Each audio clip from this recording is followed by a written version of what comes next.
प्यारे बच्चों, आप सभी को मेरा प्यार भरा नमस्कार। आज हम कक्षा 8 के हिंदी साहित्य का पाठ नंबर 9 प्रदूषित हवा के बारे में चर्चा करेंगे। तो आइए बच्चों शुरू करते हैं। आज अपने वैज्ञानिक, तकनीकी और औद्योगिक विकास से मनुष्य इतना खुश है कि स्वयं को भगवान ही मानने लगा है। तो बच्चों, आपने देखा है कि हमारे देश में कितनी उन्नति हो रही है, कितने औद्योगिक विकास हो रहे हैं। इन सभी के कारण मनुष्य अपने आप को ईश्वर तुल्य समझने लगा है। इस विकास प्रक्रिया में मनुष्य ने प्राकृतिक साधनों का जो अंधाधुंध दोहन किया है, अंधाधुंध दोहन मतलब कितना उन्हें खराब किया है, वही आज प्रदूषण के रूप में समस्त मानवता के लिए खतरा बनकर खड़ा है। तो सबसे जो भी मानव ने जितने भी कार्य किए हैं, वैज्ञानिक कार्य किए, औद्योगिक कार्य किए, उन्होंने क्या काम किया है? उन्होंने प्रदूषण के स्तर को बढ़ा दिया है। प्रकृति से हमें निरंतर दूर होते जा रहे हैं। हम प्रकृति से दूर होते जा रहे हैं। जहाँ कभी हवा खाने के लिए हम पेड़ के नीचे जाते थे या हम उद्यानों में जाते थे, आज हम घर के अंदर ही सीमित हो गए हैं। पंखा चला लेते हैं, एसी चला लेते हैं। है तो ये सब हमें किसने दिए हैं? विज्ञान की देन है। लेकिन इन्होंने हमसे हमारा प्रकृति से संबंध तोड़ दिया है। शताब्दियों पूर्व से ही मानव दार्शनिक और वैज्ञानिक हमें चेतावनी दे रहे हैं, परंतु अब प्रकृति की उपेक्षा मौत को नियंत्रण देना है। तो हमें चेतावनी तो ये बहुत पहले से मिलती आ रही है, लेकिन हमने इस चेतावनी को सीरियसली नहीं लिया, तो अब ये मौत को निमंत्रण देती जा रही है। प्रस्तुत पाठ मूल रूप से मणि भास्करन की पुस्तक हवा और पानी में जहर से लिया गया है। तो यह विषय कहाँ से लिया गया है बच्चों? यह पाठ लिया गया है मणि भास्करन की पुस्तक हवा और पानी में जहर से। इसका अनुवाद सरिता भल्ला द्वारा किया गया है। तो इसका अनुवाद किसने किया है बच्चों? वो है श्रीमती सरिता भल्ला जी। मनुष्य सदियों से अपनी धरती को बचाने के लिए अरस्तू और डार्विन जैसे मानीषियों द्वारा दी गई दलीलों को अनसुना करता आया है। तो अरस्तू कौन है? एरिस्टोटल और डार्विन ने बताया था कि अगर हम प्रकृति के साथ खिलवाड़ करेंगे तो ये हमारे लिए अच्छा नहीं होगा। और लेकिन मनुष्य इनकी बताई हुई दलीलों को, इनके बताए हुए सुझावों को हमेशा अनसुना करता आया है, परंतु अब उन्हें सुनने का वक्त आ गया है। लेकिन अब हमें उनको मानना ही पड़ेगा। वायु प्रदूषण की स्थिति कभी भी इतनी बुरी ना थी जितनी की अब है। अब बच्चों, हवा में प्रदूषण का स्तर बढ़ता जा रहा है। हालांकि औद्योगिक प्रगति से हमें काफी लाभ है, लेकिन हम यह सुनिश्चित करना चाहिए कि जिस हवा में हम सांस ले रहे हैं वह दूषित ना हो। भाई, औद्योगिक प्रगति से हमारा लाभ तो बहुत है, हमारे देश का भी उन्नति होगी, हमारी भी उन्नति होगी, लेकिन इसके कारण हमें सांस लेने में कितनी दिक्कत आ रही है। हमारी जो वायु है जिसमें हम सांस लेते हैं वह दूषित होती जा रही है। हम में से कोई भी 3 दिसंबर 1994 को भोपाल में हुई उस भयानक औद्योगिक दुर्घटना को नहीं भूल सकता। कौन सी घटना थी बच्चों? यह थी भोपाल गैस त्रासदी। यूनियन कार्बाइड द्वारा संचालित संयंत्र से निकली प्राणघातक गैस वातावरण में फैल गई। तो ये गैस वायु में फैल गई, जिसकी वजह से 4000 निवासियों की मौत को नींद में सुला गई। तो वहां पे क्या हुआ था बच्चों? सोते सोते ही लोगों की मृत्यु हो गई और शहर के जीवित बचे बहुत सारे लोगों को अंधा व अपंग कर गई। तो वहां पर आज तक जो बच्चे अभी भी पैदा हो रहे हैं वे या तो अंधे होते हैं या फिर अपंग पैदा हो रहे हैं। भोपाल में ही नहीं, अब तो हर शहर, हर प्रांत और धरती के हर हिस्से में इस तरह की गंभीर समस्या का खतरा मंडरा रहा है। तो ये समस्या जो है ये अब ज्वलंत बनती जा रही है, ये बढ़ती जा रही है, प्रचंड होती जा रही है। हर रोज, हर पल हम प्रदूषित हवा में सांस लेते हैं और वायु प्रदूषण का शिकार हो रहे हैं। तो हम जिस हवा में सांस ले रहे हैं वह अब दूषित है, वह विषैली हो गई है और हम वायु प्रदूषण का शिकार हो रहे हैं। मनुष्य भोजन के बिना 1 महीना जी सकता है, पानी के बिना 2-3 दिन रह सकता है, परंतु सांस के बिना 1 मिनट जिंदा नहीं रह सकता। आप खुद ही देख लो बच्चों, आप भोजन के बिना रह सकते हैं, पानी के बिना भी हम जी सकते हैं कुछ दिन, लेकिन सांस के बिना तो हम 1 मिनट भी जिंदा नहीं रह सकते। यह अनुमान लगाया गया है कि एक वयस्क व्यक्ति प्रतिदिन औसतन 1.5 किलोग्राम खाना खाता है। तो इतना खाना एक व्यक्ति पूरे दिन में खा लेता है और लगभग 2.5 किलोग्राम पानी पीता है, परंतु इसकी तुलना में वह सांस लेकर प्रतिदिन लगभग 15 किलोग्राम वायु का आदान प्रदान करता है। आदान प्रदान मतलब लेन देन करता है। हम कौन सी गैस लेते हैं बच्चों? हम ऑक्सीजन लेते हैं, और हम कौन सी देते हैं? Carbon dioxide. इसलिए यह निश्चित है कि प्रदूषित पानी या संदूषित भोजन की तुलना में प्रतिदिन सांस लेने के लिए साथ हमारे शरीर में पहुंचने वाले प्रदूषकों की मात्रा कई गुना अधिक होती है। तो हम प्रदूषित पानी भी पीते हैं, हम प्रदूषित भोजन भी खा रहे हैं, लेकिन सबसे ज्यादा हम क्या कर रहे हैं? हम प्रदूषित हवा को ले रहे हैं, जिसकी वजह से ये विषैले तत्व हमारे शरीर में एकत्र होते जा रहे हैं। नई नई प्रौद्योगिकियों के प्रसार के कारण पैदा होने वाले उत्पादकों से हमारी हवा भी जहरीली होती जा रही है। तो इससे हमारी हवा कैसी होती जा रही है बच्चों? जहरीली होती जा रही है। वायु प्रदूषण कोई नई बात नहीं है, परंतु वायु प्रदूषण का प्रसार और उसकी भयावता ही नया मुद्दा है। तो वायु प्रदूषण कोई नई बात नहीं है, लेकिन इसका ज्यादा बढ़ना ये हमारे लिए खतरनाक है। आजकल शहरी क्षेत्रों और ग्रामीण क्षेत्रों में अनेक उद्योग स्थापित हुए हैं। इसमें से अधिकांश उद्योग चिमनियों से धुआं उगलते हैं। तो क्या हो रहा है? इन उद्योगों में क्या होता है? बड़ी बड़ी चिमनियां लगी होती हैं, ये विषैला धुआं छोड़ती हैं। देखने में तो यह जल्दी ही गायब हो जाता है, मगर वास्तव में ये कभी गायब नहीं होता। ये धुआं अचानक गायब तो दिखता है, हमें लगता है कि है ही नहीं, लेकिन ये धुआं गायब नहीं हो जाता, ये हमारी वायु में ही मिश्रित हो जाता है। इसके विपरीत यह वातावरण में हवा में घुल मिल जाता है और उसे प्रदूषित कर देता है। तो इसी से हमारी वायु जो है वो अत्यधिक प्रदूषित होती जा रही है। जहरीली गैस, राख और मिट्टी के कणों से युक्त इस दूषित हवा में हम सांस लेते हैं और अनजाने ही हमारे फेफड़ों में धीरे धीरे प्रदूषित तत्व इकट्ठे होते जाते हैं। बच्चों, हमारे शरीर में हमारे फेफड़े जो है वही हमारी ऑक्सीजन और कार्बन डाइऑक्साइड का आदान प्रदान करते हैं। अगर हम प्रदूषित हवा में सांस लेते हैं तो ये प्रदूषण के कण हमारे ही लंग्स में, हमारे फेफड़ों में जमा होते जाते हैं और बाद में ये हमें अनेक तरीके के रोग कर देते हैं। मोटर वाहनों से निकलने वाला धुआं भी उद्योगों से निकलने वाले धुएं से कम खतरनाक नहीं है। तो आपने देखा है कि स्कूटरों से, गाड़ियों से भी धुआं निकलता है, यह भी अत्यधिक भयावह है, यह भी हमारे लिए खतरनाक है। एक रिपोर्ट के अनुसार अकेले ग्रेटर कोलकाता में ही मोटर वाहनों से लगभग 1500 टन प्रदूषित पदार्थ वातावरण में छोड़े जाते हैं।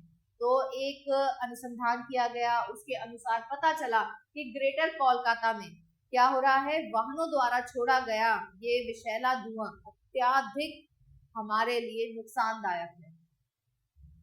ऐसा कहा जाता है कि कोलकाता का हर नागरिक, चाहे वह धूम्रपान करता हो या नहीं, प्रतिदिन 2 पैकेट सिगरेट पीने के बराबर जहरीले पदार्थ सांस द्वारा शरीर में लेने के लिए मजबूर है। तो क्योंकि हमारी वायु में ही प्रदूषण है, इसलिए ऐसा कहा जा रहा है कि कोलकाता का हर नागरिक, चाहे वह सिगरेट पीता हो या ना पीता हो, फिर भी ऐसा प्रतीत हो रहा है कि वो इतनी विषैली गैस में सांस ले रहा है जितनी कि 2 पैकेट सिगरेट से निकलती है। बढ़ती आबादी की जरूरतों को पूरा करने के लिए दिन प्रतिदिन सड़कों पर चलने वाली बसें तथा भार ढोने वाली लॉरियों एवं अन्य माल वाहकों की संख्या बढ़ती जा रही है। तो क्या हो रहा है? इन स्कूटरों की, गाड़ियों की, मालगाड़ियों की, इनकी संख्या बढ़ती जा रही है क्योंकि मनुष्य की जरूरतें बढ़ती जा रही हैं, आबादी बढ़ती जा रही है। इन जरूरतों को पूरा करने के लिए इन चीजों की भी आवश्यकता है, और यही क्या कर रहे हैं? यही वायु प्रदूषण के स्तर को बढ़ा रहे हैं। भारी वाहनों के साथ साथ कार, जीप तथा 2 पहिया मोटरसाइकिल, स्कूटर, मोपेड आदि की संख्या भी काफी बड़ी है। वायु को प्रदूषित करने में इन सबकी महत्वपूर्ण भूमिका है। तो ये वायु प्रदूषण के स्तर को बढ़ाए जा रहे हैं। वायु प्रदूषण का नियंत्रण और उसकी रोकथाम आज की जरूरत है। तो हमारे लिए ये बहुत जरूरी है बच्चों कि हम इस वायु प्रदूषण पे नियंत्रण लगाएं, रोकथाम लगाएं। अगर हम ऐसा नहीं करते तो एक समय ऐसा आएगा कि हमारे लिए सांस लेने के लिए भी शुद्ध वायु उपलब्ध नहीं होगी, क्योंकि इससे धरती पर जीवन खतरे में है। वायु प्रदूषण का मूल्य चुकाए बिना आधुनिक जीवन की बढ़ती जरूरतें और सुविधाओं को जुटा पाना संभव नहीं है, परंतु अच्छे उपकरण तैयार किए जाए और उनका उचित इस्तेमाल किया जाए तो प्रदूषण को काफी हद तक कम किया जा सकता है। तो वायु प्रदूषण को कम करने के लिए हमें अच्छे उपकरण लगाने चाहिए, ऐसे उपकरण लगाने चाहिए जो वायु प्रदूषण के स्तर को कम कर सके।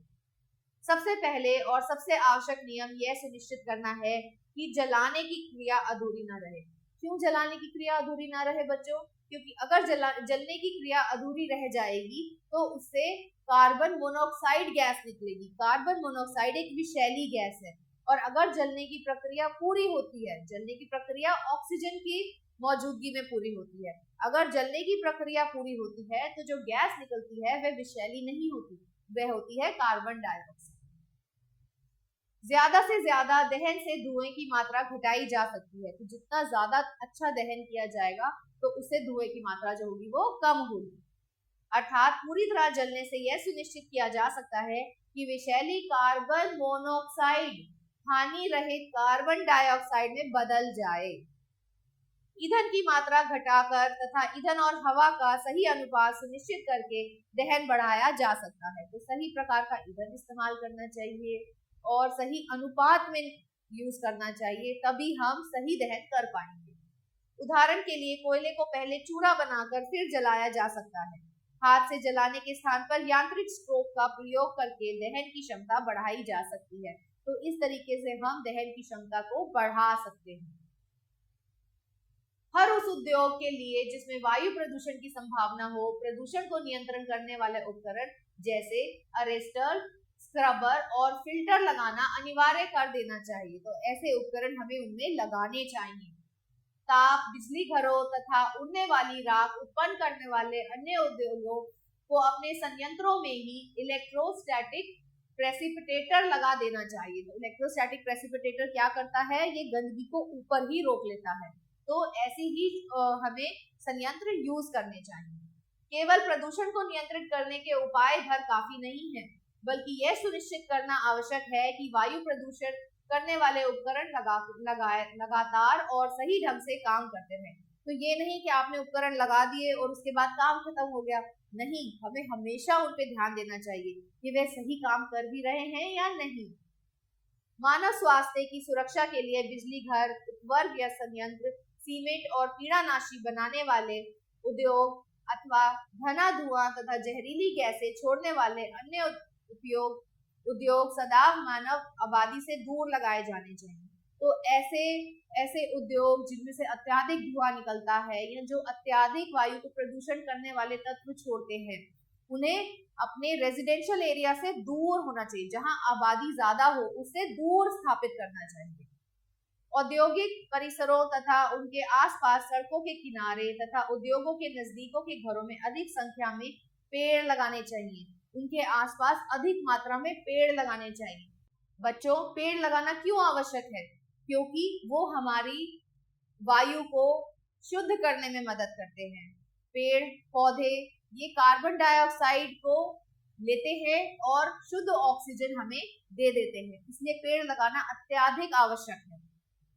पेड़ों में कार्बन डाइऑक्साइड को अवशोषित करने की क्षमता होती है और इस प्रकार पेड़ पौधे वातावरण में फैली कार्बन डाइऑक्साइड की मात्रा कम करने में मदद करते हैं और वायु में गैसों का उचित सामंजस्य रखते हैं। तो क्या करते हैं? ये एक बैलेंस बना देते हैं। ऑक्सीजन और कार्बन डाइऑक्साइड का अच्छा बैलेंस बनाने का काम कौन करते हैं बच्चों?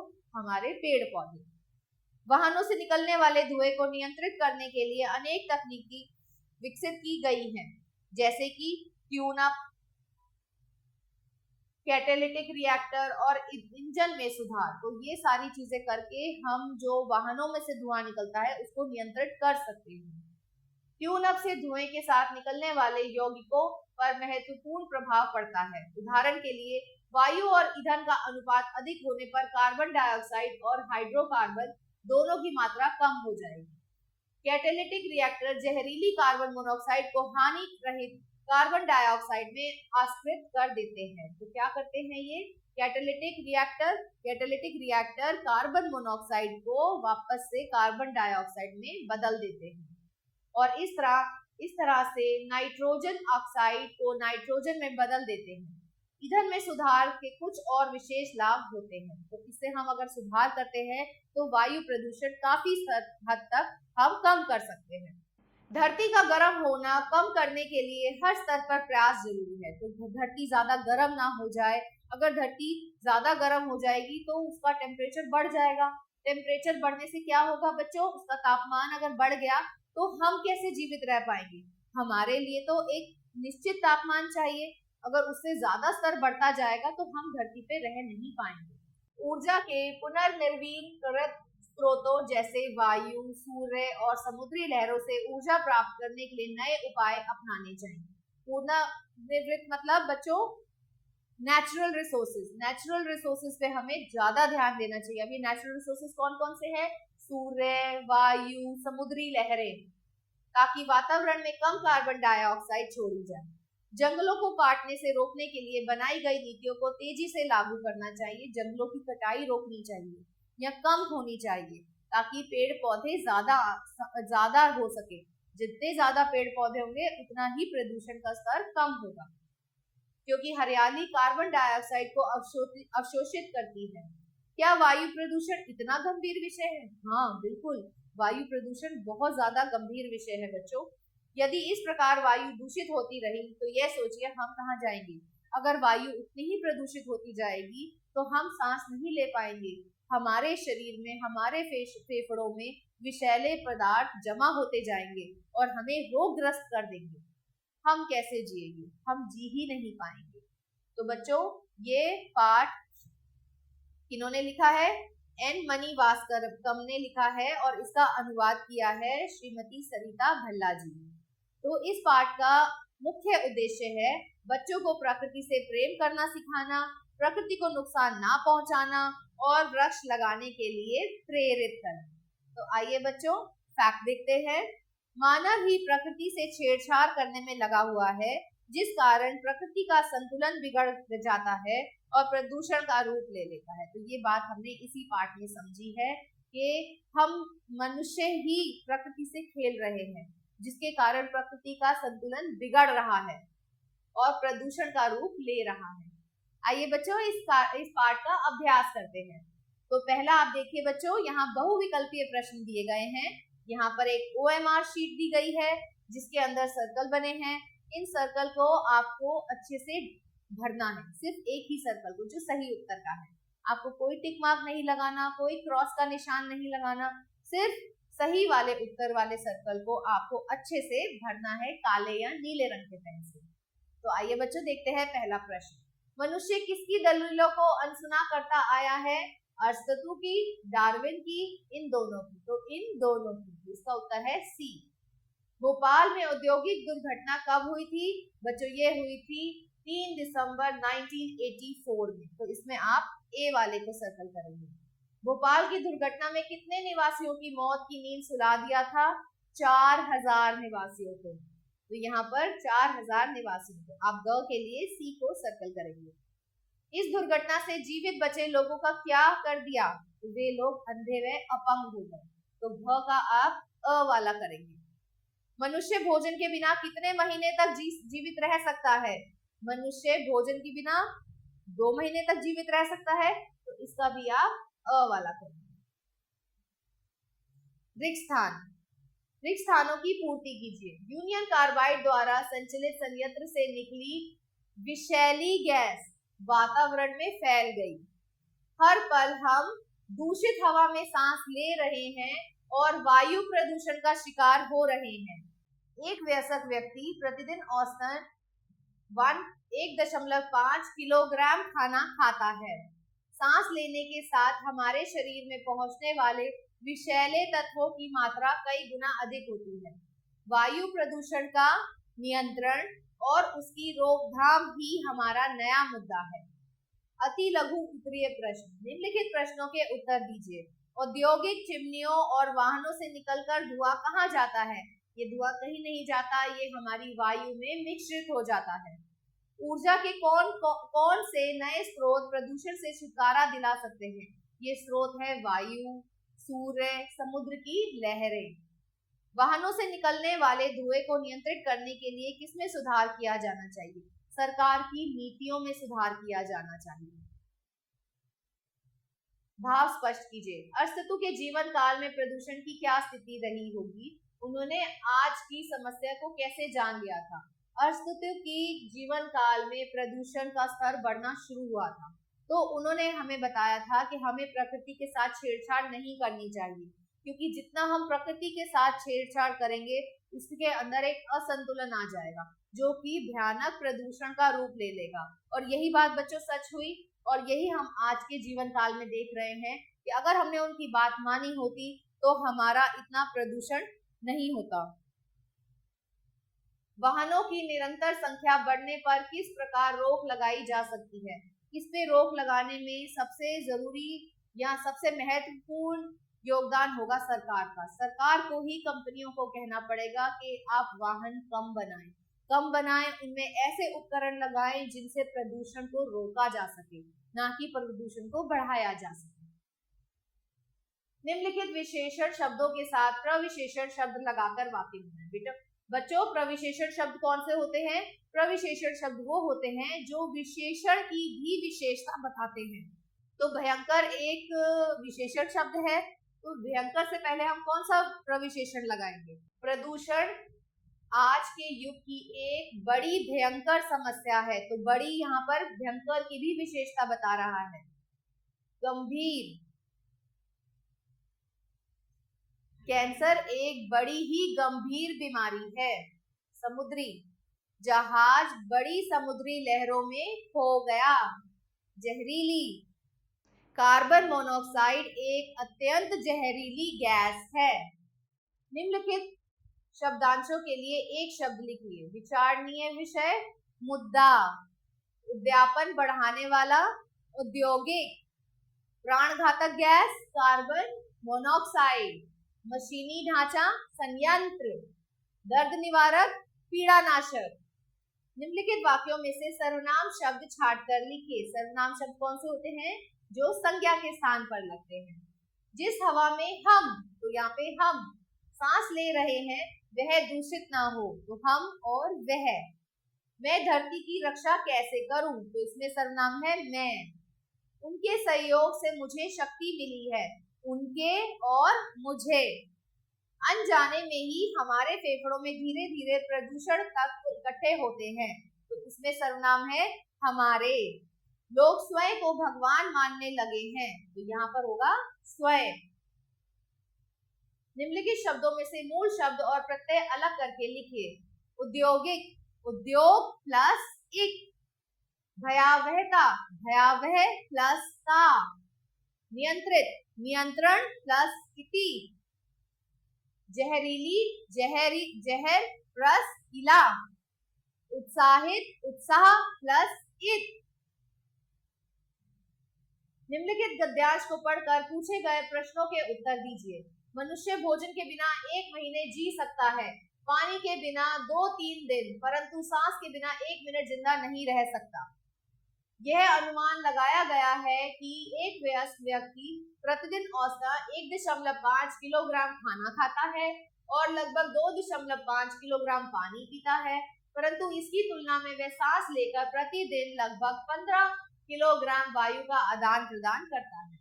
इसलिए यह निश्चित है कि प्रदूषित पानी या संदूषित भोजन की तुलना में प्रतिदिन सांस लेने के साथ हमारे शरीर में पहुंचने वाले प्रदूषकों की मात्रा कई गुना अधिक होती है। नई नई प्रौद्योगिकियों के प्रसार के कारण पैदा होने वाले उत्पादों से हमारी हवा भी जहरीली होती जा रही है। वायु प्रदूषण कोई नई बात नहीं, परंतु वायु प्रदूषण का प्रसार और उसकी भयावहता ही एक नया मुद्दा है। पानी के बिना मनुष्य कितने दिन तक जीवित रह सकता है? बच्चों, आपको इसी पैराग्राफ में से आंसर सारे मिल जाएंगे, इसी गद्यांश में से आपको सारे इसके उत्तर मिलेंगे। तो पानी के बिना 2-3 दिन ही जिंदा रह सकता है। एक वयस्क व्यक्ति प्रतिदिन कितने किलोग्राम खाना खाता है? वह खाता है 1.5। एक वयस्क व्यक्ति प्रतिदिन लगभग कितने लीटर पानी पीता है? वह पीता है 2.5। एक वयस्क व्यक्ति प्रतिदिन लगभग कितने किलोग्राम वायु का आदान प्रदान करता है? वह करता है 15 किलोग्राम। आशा करती हूँ आप सभी को यह पाठ अच्छे से समझ आ गया होगा। मिलते हैं बच्चों अगले पाठ में।